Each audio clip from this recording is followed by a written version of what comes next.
இன்னைக்கு விஜய் வீட்டுக்கு போனீங்கன்னா விஜய் அது தோசை செய்து கொடுப்பாரு. Very good. Good. I welcome the change. இப்போ நான் சீக்கிரம் புறப்படணும்னு வீட்டை விட்டு புறப்பட்டேன். நான் இப்போ 7:30 மணிக்கு டின்னர் சாப்பிடுவேன். அவங்க என்ன சொல்லிட்டாங்கன்னா சீக்கிரம் போகணும்னா நீங்களே தோசை செய்து சாப்பிட்டு போட்டாங்க. ஒன்னும் தப்பு இல்லைங்க. ஒன்னும் பண்ணல.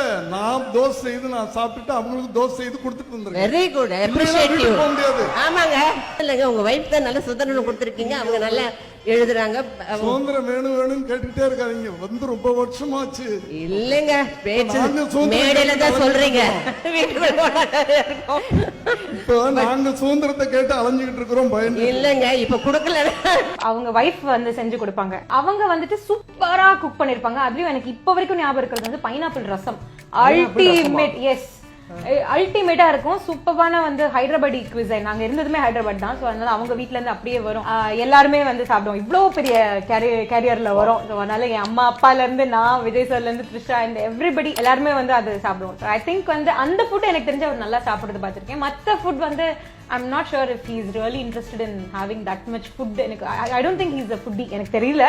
நான் மத்தபடி சாப்பிட்டு பார்த்ததில்ல. அந்த டைம்ல அந்த ஹோம் ஃபுட் நல்லா சாப்பிட்டிருக்கேன். எப்பவுமே அவர் பக்கத்துலயே உட்கார வச்சுப்பாரு. என்ன ஏதாவது ஒரு டயலாக் சொல்லிட்டு இருப்பாரு. ஏன்னா வந்து ஆக்சுவலி அவருக்கு டே பதில்ல சொல்றா அந்த டயலாக் வந்து அவருக்கு ரொம்ப பிடிக்கும். இது நான் நிறைய மேடையிலயுமே வந்து சொல்லி காமிச்சிருக்கேன். அந்த டயலாக் வந்து his own personal favorite of mine. என்னோடதுல என்ன பண்ணுவாருன்னா கூப்பிட்டு உட்கார வச்சு இந்த மாதிரி சேர் இருந்துச்சுன்னா உட்கார்ந்து அந்த டயலாக் சொல்லுவாங்க. டே பத்தில்ல சொல்றா அப்படின்னு. அதுல ஆக்சுவலி அதுலயே டே வரும். பட் அதனால அவருக்கு அந்த டயலாக் ரொம்ப பிடிச்சது. மேபி அவர் வந்து தங்கச்சியோட ரொம்ப என்ன கனெக்ட் பண்ணிட்டு அப்படி கேட்டாரான்னு எனக்கு தெரியல. But he really loved that dialogue especially. And எப்பவுமே கூட தான் உட்கார வச்சுட்டு இருப்பாரு. கூடவே பேசிட்டு இருப்போம். பிரகாஷ் ராஜ் சார் அண்ட் அவரும் வந்து ஏதோ பேசுவாங்க. என்ன பேசுவாங்கன்னு எனக்கு சத்தியமா தெரியும். ஆனா நான் பக்கத்துல உட்கார்ந்துட்டு இருப்பேன். அவங்க ஏதோ படம், தெலுங்கு படம், அந்த படம், இந்த படம் ஏதாவது they will be talking something but I'll be sitting there.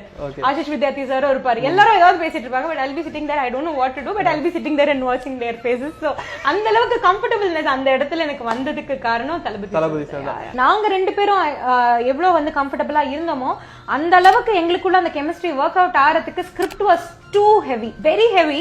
அந்த ஸ்கிரிப்ட் வந்துட்டு அவருக்கு தெரிஞ்சிருச்சு. ஏன்னா நான் வந்துட்டு லாஸ்டா போய் செலக்ட் ஆன பொண்ணு. ஆக்சுவலா ஆடிஷன்ல போய் 100 பேர் அதுக்கு முன்னாடி பார்த்துட்டாரு. வேற பொண்ணை செலக்டும் பண்ணி வச்சுட்டாங்க. ஆனா வந்துட்டு he was not happy. I mean Dharani sir was not happy, director. அப்ப என்ன பண்ணாரு, லாஸ்ட் டே சும்மா எதேச்சியா போனப்போ கடைசியா அந்த ஒரு சீன் நடிக்க வச்சாங்க. ஆடிஷன்ல நான் செலக்ட் ஆயிட்டேன். நெக்ஸ்ட் டேல இருந்து ஷூட்டிங். சோ அந்த அளவுக்கு அவருக்கு வந்து தெரியும் இந்த சிஸ்டர் கேரக்டர் ஹிட் ஆகும். சோ அந்த அளவுக்கு அவர் கேரக்டர்ஸை பார்த்து என்ன சூஸ் பண்ணாங்க. சோ அப்படி இருக்கிறப்போ he knew that I can act. தரணி சாருக்கு எனக்கு தெரியும். அதே மாதிரி விஜய் சார் நடிப்பாருங்கிறதும் அவருக்கு தெரியும். சோ ரெண்டு பேர்கிட்ட இருந்தும் அந்த அளவுக்கு நடிப்பை வாங்கினதுக்கு தரணி சார் வந்து பிக் வந்து அப்ளாஸ் கொடுத்தே ஆகணும் அந்த இடத்துல. அவ்வளவு அழகா. இன்னொன்னு வந்து பாத்தீங்கன்னா அந்த சீன் வந்து தனித்தனியா பாடுது. அம்மா நீ சுமந்த பிள்ளை நான் பாடுவேன், அவர் வந்து முருகன் சாங் பாடுவேன். அந்த சாங் பாடுறப்பவும் சரி ரெண்டு பேருமே வந்து தனித்தனியா தான் பண்ணோம். அவர் பண்ணதை நான் பார்க்கல, நான் பண்ணதை அவர் பார்க்கல. We never knew it was like same, ஒரே மாதிரி இருந்ததுங்கிறதே எங்களுக்கு சினிமால பாக்குறப்பதான் தெரிஞ்சது. அது ஒரு தடவை எங்களுக்கு வந்து ஆக்சுவலி கில்லியோட 250th ஃபங்க்ஷன் நினைக்கிறேன். அந்த ஷீல்ட் இருக்கே மேல இருக்கு கப். ஓ அது ரைட். அந்த கபடி மாதிரி. சோ அந்த கப் வாங்குற டைம்ல தான் நாங்க பார்த்தப்ப ரெண்டு பேரும் அந்த சீன்லாம் ஒரே மாதிரி பண்ணிருக்கோம்னு கூட பேசணும். எனக்கே அது ஆச்சரியமா இருந்தது. அவருக்குமே பேசுனீங்க. ஆமா. சோ எனக்கு தெரிஞ்சு இவ்ளோ ஓபன் அப் ஆகி அவர் வந்து ஒரு காமெடியனா காமெடியும் அவ்வளவு அழகா பண்ணதுக்கு reason I think it was Dharani sir. எனக்கு பர்சனலா ரொம்ப பிடிச்சது அப்படின்னா வந்து லைவ்லினஸ் ரொம்ப அழகா இருந்தது எனக்கும் அவருக்கும். ஏன்னா அது வந்து அவர் வந்து என்ன நிஜமாவே ஒரு தங்கச்சியா தான் பார்த்தாரு. அந்த இடத்துல நான் வாடா போடான்னு சொல்றதுக்கு பயந்தப்பவும் கூட he was like நீ அதெல்லாம் பயப்படக்கூடாது, கிடையாது, இதெல்லாம் நான் உனக்கு அண்ணன், அதெல்லாம் நீ வந்து இது பண்ணிக்காத, கூச்சப்படாத, நீ வாடா போடான்னு செய்ய நிறைய இதுல வந்து நீ வா போ வாடா போடான்னு தான் இருந்தது எனக்கு. ஏன்னா ஆல்ரெடி நான் வந்து நேருக்கு நேர்ல அவரோட நடிச்சிருக்கேன். அதுல எனக்கு அவர் சித்தப்பா. ஆப்வியஸ்லி எனக்கு அந்த ஒரு மரியாதை தான். அங்கிள் தான் சின்ன வயசுல கூப்பிட்டு இருந்தேன். அந்த அங்கிள்ன்ற அளவுக்கு தான் மரியாதை எனக்கு இருந்தது.